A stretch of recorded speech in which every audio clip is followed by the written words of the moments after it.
ವೀಕ್ಷಕರೇ, ಅಕ್ಕಿ ದೋಸೆಗೆ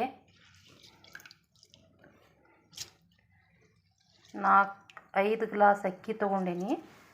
5 ಗ್ಲಾಸ್ ಅಕ್ಕಿಗೆ 2 ಗ್ಲಾಸು ಉದ್ದಿನಬೇಳೆ ಹಾಕೀನಿ. 1 ಗ್ಲಾಸ್ನಷ್ಟು ಕಡಲೆಬೇಳೆ ಹಾಕೀನಿ. ಅರ್ಧ ಗ್ಲಾಸು ಸಾಬುದಾನಿ ಹಾಕೀನಿ. ಇವಿಷ್ಟು ಅವಲಕ್ಕಿ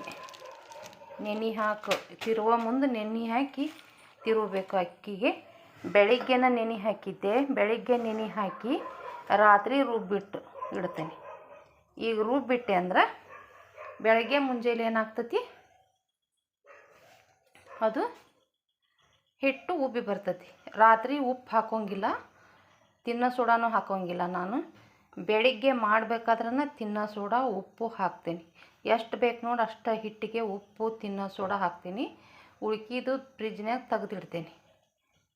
ಮತ್ತು ಮಾಡುವಾಗ ಮತ್ತೊಂದು ಸ್ವಲ್ಪ ತಿನ್ನೋ ಸೋಡಾ ಉಪ್ಪು ಹಾಕಿ ನಮ್ಗೆ ಎಷ್ಟು ಬೇಕು ಅಷ್ಟು ಕಲಿಸ್ಕೊಂಡು ದೋಸೆ ಹೊಯ್ಕೊಡ್ತೀನಿ. ಭಾಳ ರುಚಿ ಹಾಕವು. ಇವನು ದಪ್ಪನಾಗಿನೂ ಸೆಟ್ ದೋಸೆ ಥರನೂ ಮಾಡ್ಕೋಬೋದು, ತೆಳ್ಳಗೂ ದೋಸೆ ಮಾಡ್ಕೋಬೋದು. ಈಗ ಹಿಟ್ಟು ರುಬ್ತೇನೆ.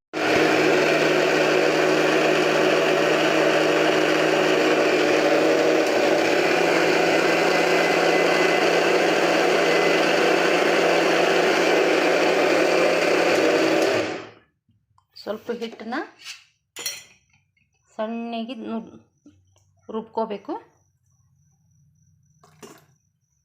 ಸಣ್ಣಗೆ ರುಬ್ಬಿದ್ರೆ ದೋಸೆ ಚಲೋ ಆಗ್ತಾವೆ.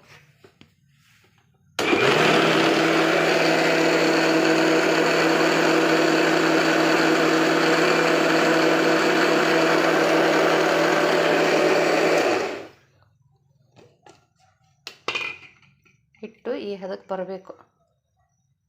ಸಣ್ಣಾಗೈತಿ. ಇವಾಗ ಹಿಟ್ಟನ್ನ ತೆಗಿತೀನಿ.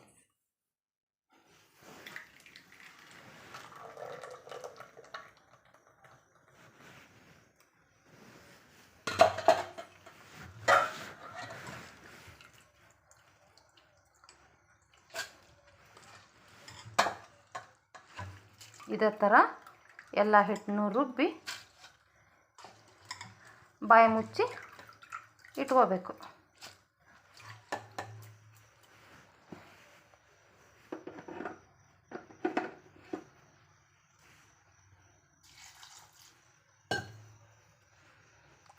ಈ ಥರ ರುಬ್ಬಿ ಹಿಟ್ಟನ್ನ ಇಟ್ಕೋಬೇಕು. ಇಟ್ಕೊಂಡು ಇದೇನಾಗ್ತೈತಿ, ಈ ಥರ ರುಬ್ಬಿಟ್ಕೊಂಡಾಗ ಬೆಳಿಗ್ಗೆ ಅದು ಉಬ್ಬಿ ಬರ್ತೈತಿ. ಹಿಟ್ಟು ದೋಸೆ ರುಚಿಯಾಗಿ ಹೇಳ್ತಾವೆ. ಸಬ್ಸ್ಕ್ರೈಬ್ ಮಾಡಿ ವೀಕ್ಷಕರೇ.